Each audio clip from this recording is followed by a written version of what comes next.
1 litre chemicals తోనట 500 లీటర్ల నకిలీ పాలు. తెల్ల పాల లెక్కనే కనిపిస్తానయ్య. వానలు గిసుడి తాగకూరి తినకూరి దావకాల పొడి తిరుగుడు అవుతుంది. ఎంత మంచిగా కలుపుతారు బట్టవాజీ కలుపురా బాటిల్లా. ఏంది వ్యవస్థ? కల్తీ ఆహార పదార్థాల విషయంలో ప్రభుత్వాలు ఖచ్చితంగా కఠినమైన చర్యలు తీసుకోవాల్సిన అవసరం ఎంతైనా ఉంది. ఎందుకంటే పాల విషయంలో ఈ కల్తీ పాలు తాగడం వల్ల పిల్లల యొక్క హార్మోన్స్ మీద చాలా ఎఫెక్ట్ పడుతుంది. 100%.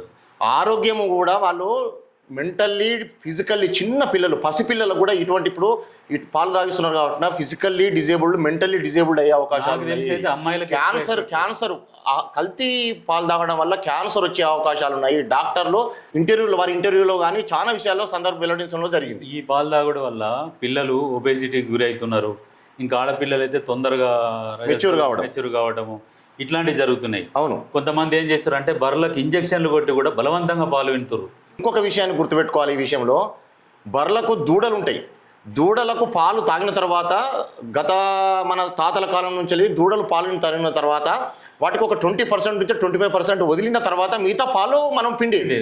ఇప్పుడు ఆ దూడలను చంపి వాటికి ఇంజక్షన్లు ఇచ్చి ఏదో దూడకు ఇట్లా దాని తోలు తీసి ఒక దూడలాగా తయారు చేసి దాన్ని ముందట పెట్టి దాన పెట్టి ఈ రోజు పాలు విండే పరిస్థితి మన దగ్గర. ఇప్పుడు పాడి పరిశ్రమ మంచిగానే ఉందిగా.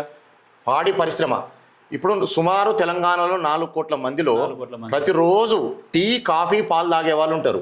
ఇంకొకటి ఇందులో పాల ఉత్పత్తులు కూడా అందులో పన్నీరు కానీ నెయ్యి కానీ పెరుగు కానీ స్వీట్స్ తయారీ విషయంలో కానీ పాలు చాలా ఖచ్చితంగా ఇలా పాలు ఉపయోగించాల్సి వస్తుంది. అయితే ఇందులో ఇంకొక విషయం ఖచ్చితంగా గుర్తుంచుకోవాల్సిన అవసరం ఏంటంటే పాల ఉత్పత్తి ఎంత, వినియోగం ఎంత వినియోగిస్తారు, తెలంగాణలో ప్రజలు ఉత్పత్తి ఎంత ఉంది, ఎంత వినియోగిస్తారు. వాస్తవానికి ఇప్పుడు ఎన్ని డైరీస్ ఉన్నాయి? దాదాపుగా సుమారుగా ఎన్ని ఉంటాయి? విజయ డైరీ, మదర్ డైరీ, దాదాపుగా సుమారుగా ఒక 12 డైరీలు పెద్ద డైరీలు ఉన్నాయి. వాస్తవానికి ఆ డైరీలో వారి యొక్క నిజంగా వాళ్ళ యొక్క ప్రొడక్షన్ ఎంత, వాళ్ళ అమ్మేది ఎంత, ఈ నిజంగా పూర్తి స్వచ్ఛమైన పాల కల్తీ పాల, ఈ విషయాన్ని ఈ రాష్ట్ర ప్రభుత్వాలు ఖచ్చితంగా వీటిపై నిఘా పెట్టాలా.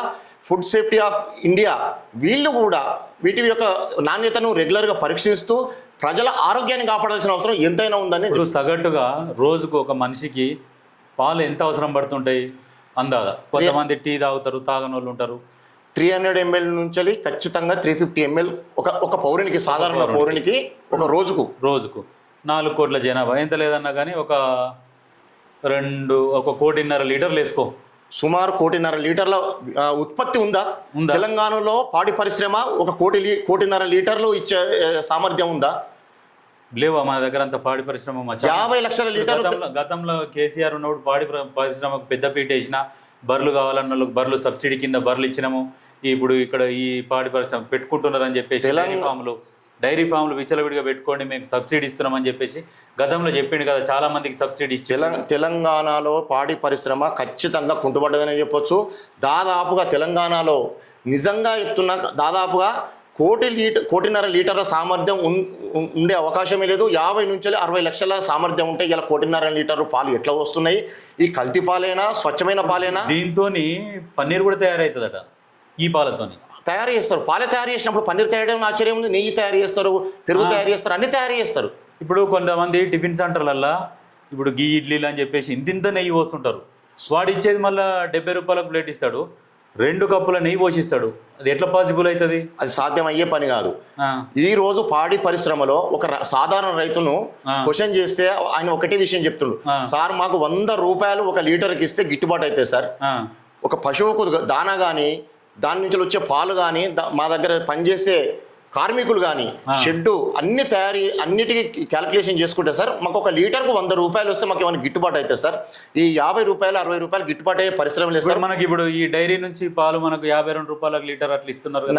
నకిలీ పాలు అవి. విజయ డైరీ, స్వచ్ఛమైన పాలు నేను ఏ డిబేట్కైనా సిద్ధం. స్వచ్ఛమైన పాలు 100 రూపాయలు ఇస్తేనే గిట్టుబాటు. విజయ డైరీ వాళ్ళు ఏమంటారు అంటే మేము ఫ్యాట్ తీసి అమ్ముతాం కాబట్టి ఆ తీసిన ఫ్యాట్ ద్వారా నెయ్యి మిగతాయి తయారు చేస్తాం కాబట్టి ఈ పాలకు రేటు తగ్గించి అమ్ముతున్నాం అని చెప్పేసి. కొంతలో కొంత ఒక విజయ డైరీ మాత్రమే, ఈ రాష్ట్రంలో విజయ డైరీ మాత్రమే కొంతలో కొంత నాణ్యమైన పాలిస్తుందని చెప్పొచ్చు. కానీ వేరే డైరీస్, ఈ ప్రైవేట్ డైరీస్ మాత్రం ఖచ్చితంగా ఈ రాష్ట్ర ప్రజలను మోసం చేస్తూ ఉండే, ఆరోగ్యాన్ని ఖరాబ్ చేస్తారు. కొంతమంది ఇప్పుడు ఏం చేస్తున్నారంటే ఇప్పుడు పాలు ఇంట్లో బయట పెట్టేస్తున్నారు.